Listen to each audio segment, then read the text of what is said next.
BRS రజతోత్సవ సందర్భంగా మాజీ ముఖ్యమంత్రి కేసీఆర్ మీద అభిమానంతో ఉమ్మడి మహబూబ్ నగర్ ఎమ్మెల్సీ నాగర్కుంట నవీన్ రెడ్డి ఒడిశాలోని పూరీ గోల్డెన్ బీచ్లో సైకత శిల్పాన్ని రూపొందించారు.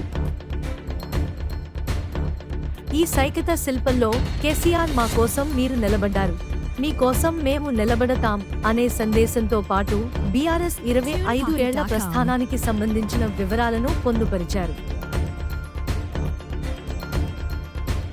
కేసీఆర్ సైకత శిల్పాన్ని రూపొందించిన ఎమ్మెల్సీ నవీన్ రెడ్డిని కేటీఆర్ అభినందించారు. పార్టీ ప్రస్థానాన్ని వివరించేలా సైకత శిల్పం బాగా ఉందని కేటీఆర్ అన్నారు. ఒడిశాలోని పూరీ గోల్డెన్ బీచ్లో ప్రముఖ సైకత శిల్పకళాకారుల ఆధ్వర్యంలో దీనిని రూపొందించినట్లు ఎమ్మెల్సీ నవీన్ రెడ్డి వివరించారు.